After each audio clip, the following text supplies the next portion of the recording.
Let's go.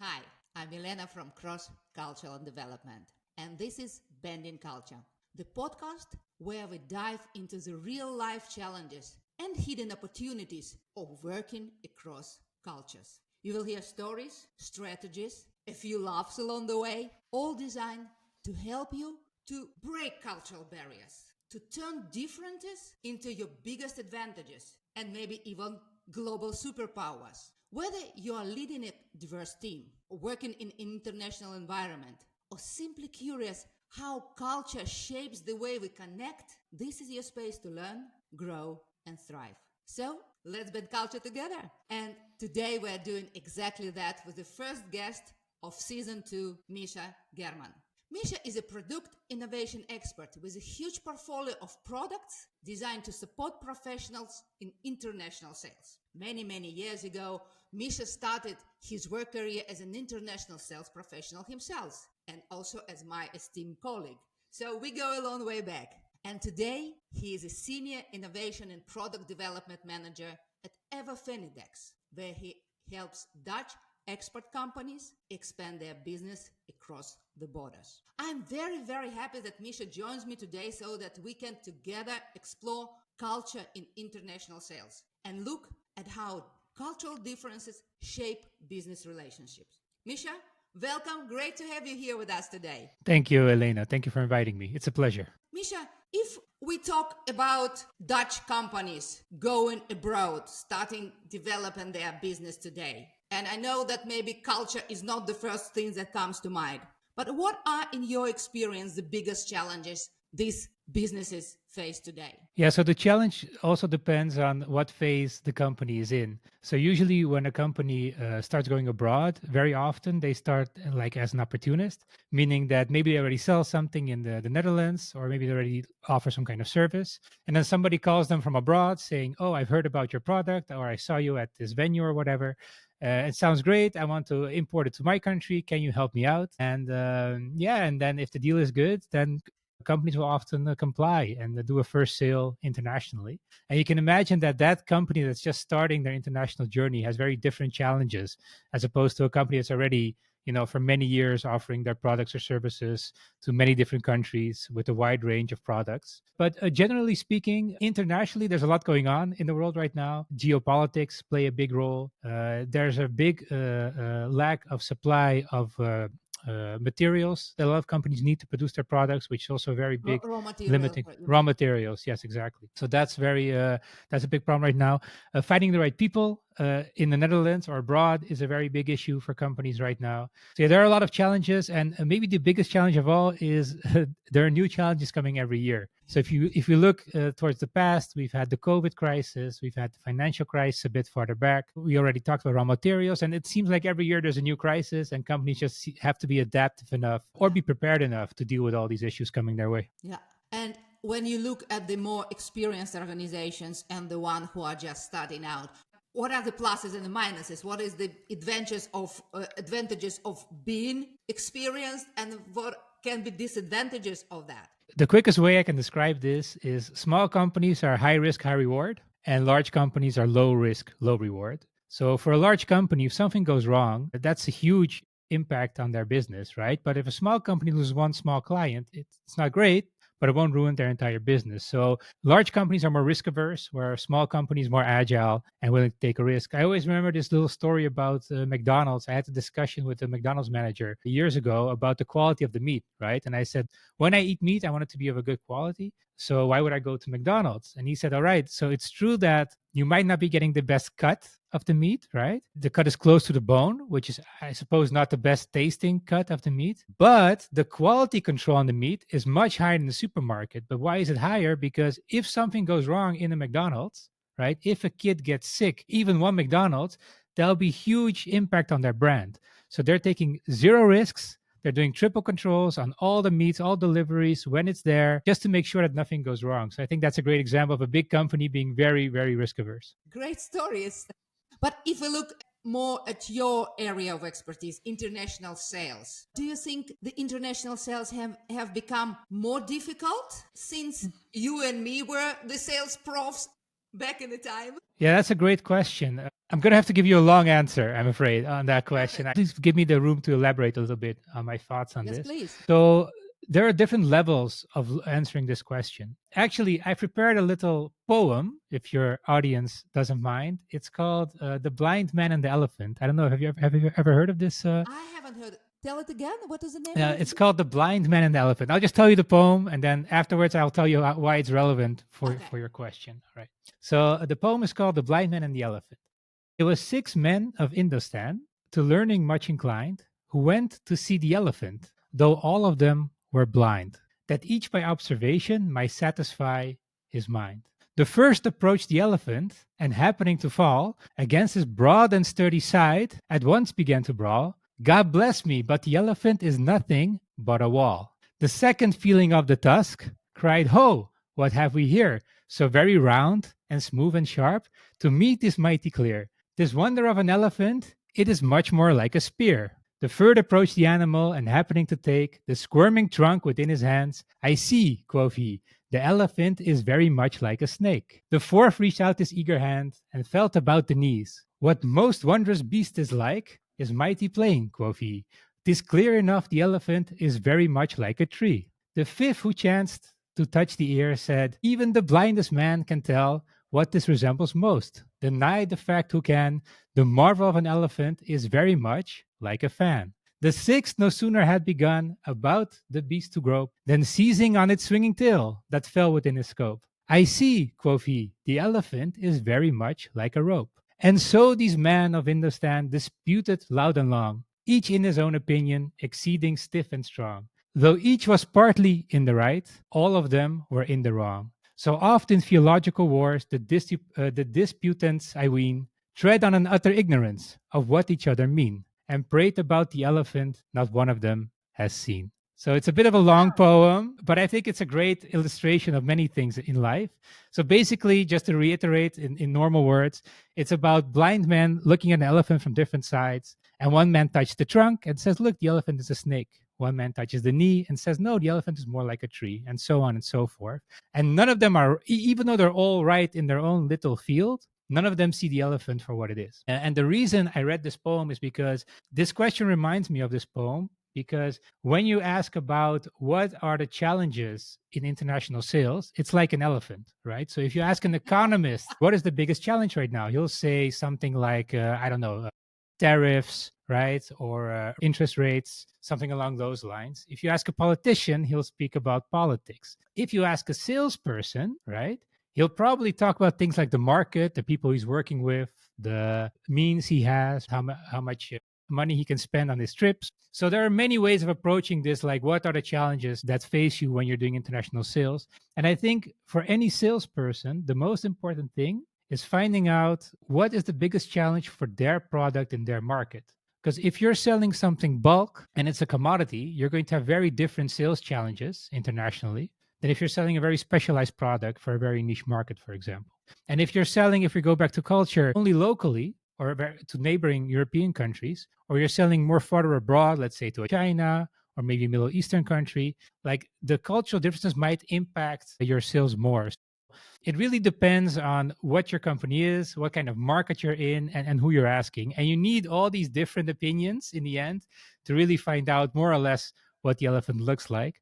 And one final thought is just like the men in the poem who don't really know what the elephant is, we kind of have the same problem. Like in the end, you probably won't really find out what your biggest challenge is, but you could definitely get closer. You could definitely get a lot closer than you might think. That is a very beautiful answer. But if I take you as a person and you look at your client, right, the people you are working with, the guys behind the portfolios, and you see how they work now, how their working day looks like, how their question they have to answer look like, is it because I think the salespeople have on one side, all what you say, the market is becoming more difficult, the new challenges are coming. I have a feeling they have it pretty easy now. We were calling, now they are like texting each other, right? I think that in some way the globalization made it kind of easy to work internationally?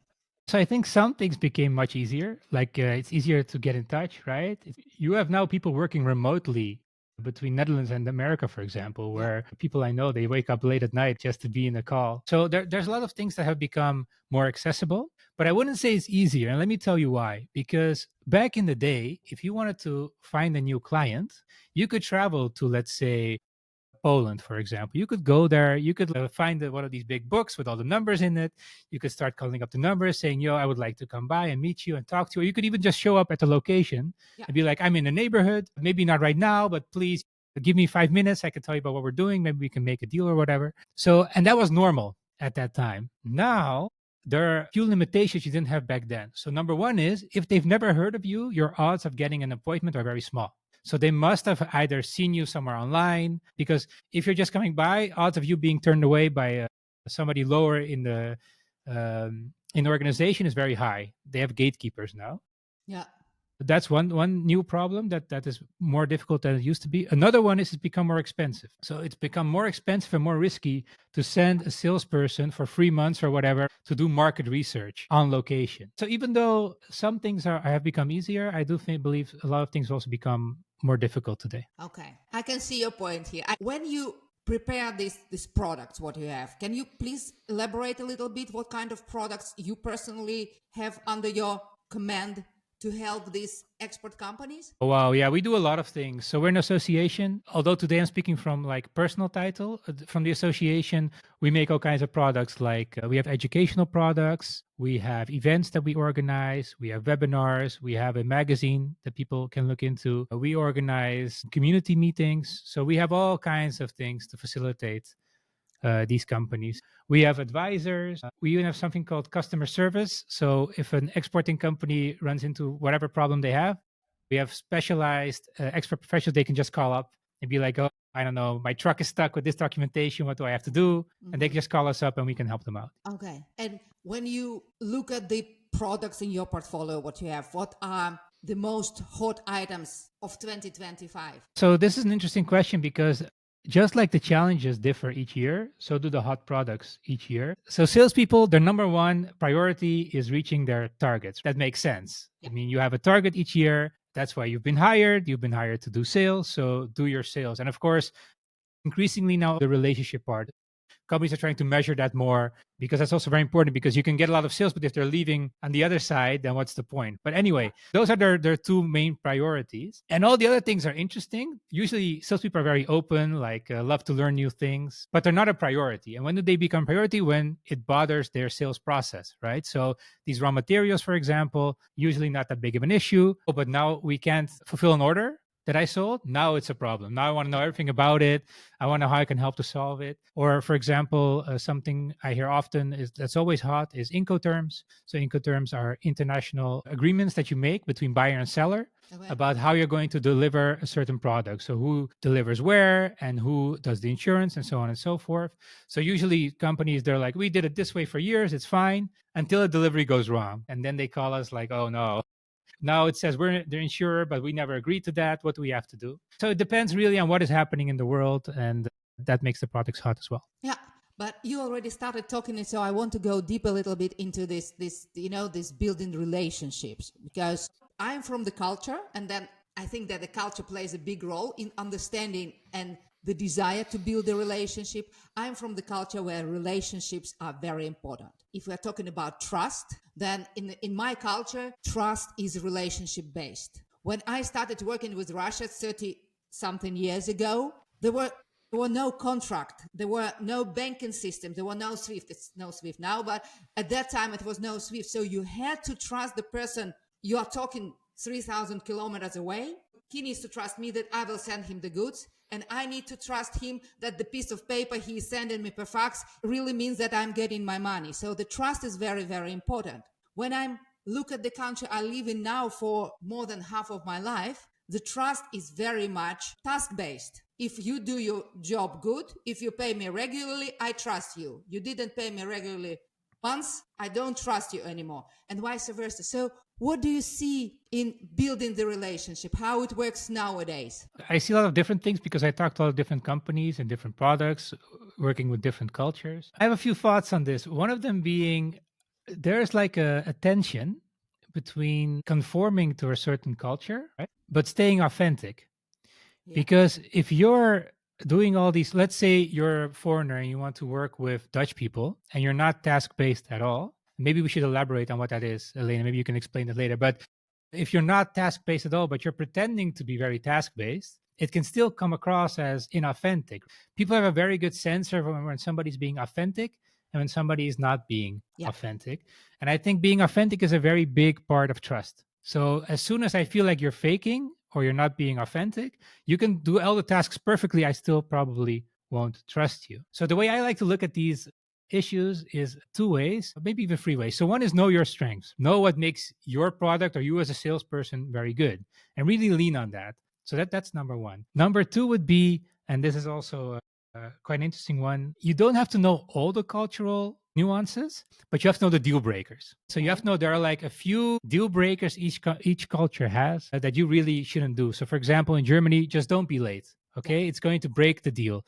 And it's a very easy thing to do. Just don't be late. And each culture has like a few of these. If you just keep those in mind, that's fine.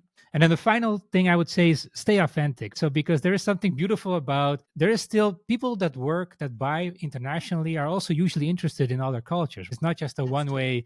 Yeah. It's not just a one way street. You have to conform to their culture. They're also interested in you. And if you can share some beautiful things about what makes your culture beautiful and you express that in the way you are and the way you act, and it doesn't hit one of these deal breakers, then No. it's only a plus. It only sets you apart from other salesmen or women. So yeah, so I don't think you have to know everything. I think you just have to know the deal breakers. And other than that, to build a relationship, just be authentic, really have the good intentions to help them, have a good product, and then 99% of all the other things will fix themselves. I hear you for the second time saying, okay, know your product, be sure that you are selling a quality stuff. And then I want to take you back to the relationship basics, because there are countries who are not gonna listen to you about your beautiful product before you build a relationship with them, because they don't trust the product, they trust you as a salesperson. And that is what we had since beginning of the 20th century, when this American way of doing business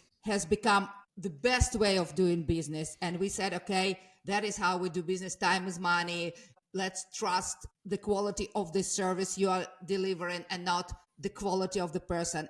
So I hear you saying authentic, and still I hear you talking about the quality of the products. Yeah, so there's this, I also said it's tension, right? It's always Yeah. tension between the two. So you can imagine a salesperson that really is not great with people, let's say, he's okay or she's okay with people, but loves the product, knows everything about the product, loves it, really lives the product. If that person visits a country that is very relationship based, Yeah. like on one, like they would have to move a little bit, I think, towards being more relationship based, but not all the way. Because if they go all the way, if they're like, okay, I won't talk about the product, I won't show my love for the product at all Yeah. until the relationship is built, they're in a zone where they're not comfortable, they're not talented, they're not enthusiastic, they're fake. Yeah. And I think in the end, that's going to hurt them more than it's going to help them. So there's always great this to build tension. relationship, but staying true to yourself.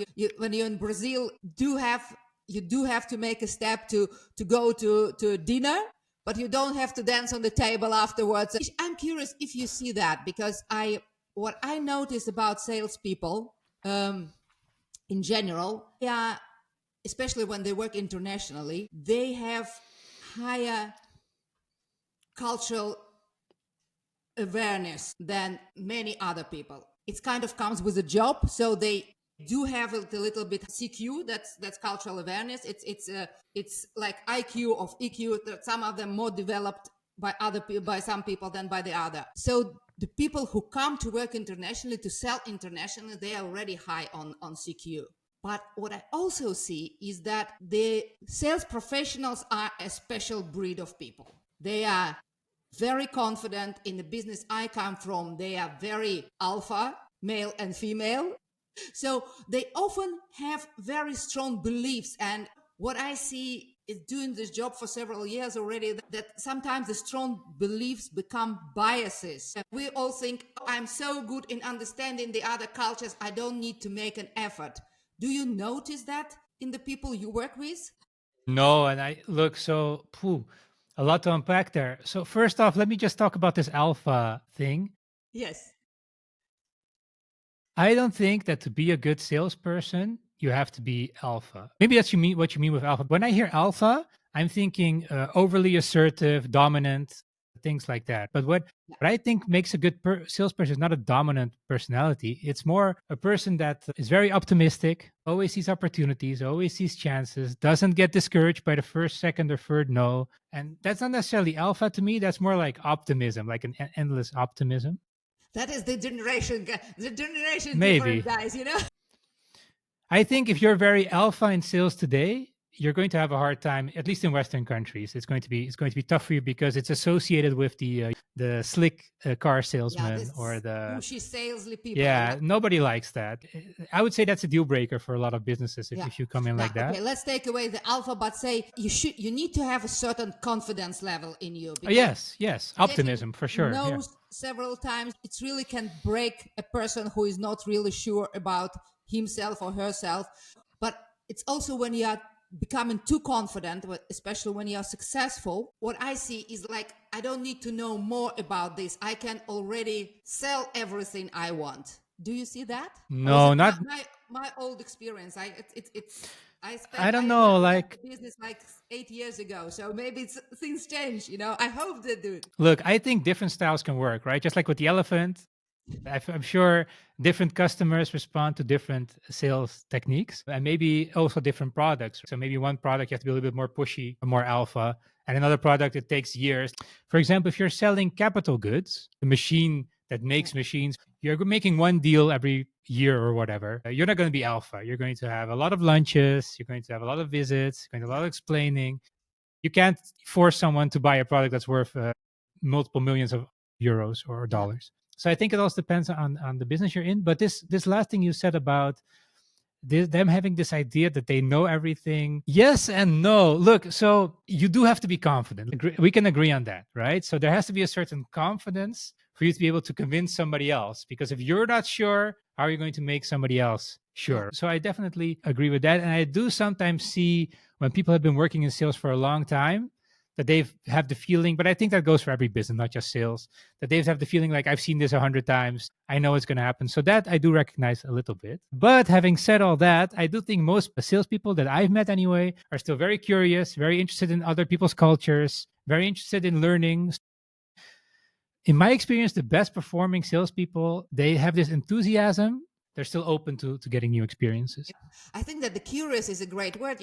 You can know a lot and you can still have this growth mindset of learning about different stuff and becoming better. I think it's a great way to put it. You personally, you are not doing the sales abroad, right? But what do you think about how culture can make or break a business deal? Have you seen something like that happening? Maybe a practical example. Yeah, so I've heard many examples from companies, but I don't like to repeat those because I like they're the stories from the companies. But I do think I already touched on this a little bit. So for me, the most important thing are like these deal breakers when it comes to Okay. making or Okay. breaking, That is your making or breaking a cultural deal. So you can still be yourself, like we already talked about, but just be careful not to do any of these deal breakers. When you're there, we also already gave some examples, right? Be on time in Germany, for example. Know that if you go to Korea, that there's a hierarchy. If the boss says something, that's the truth. You don't have to go into a whole discussion.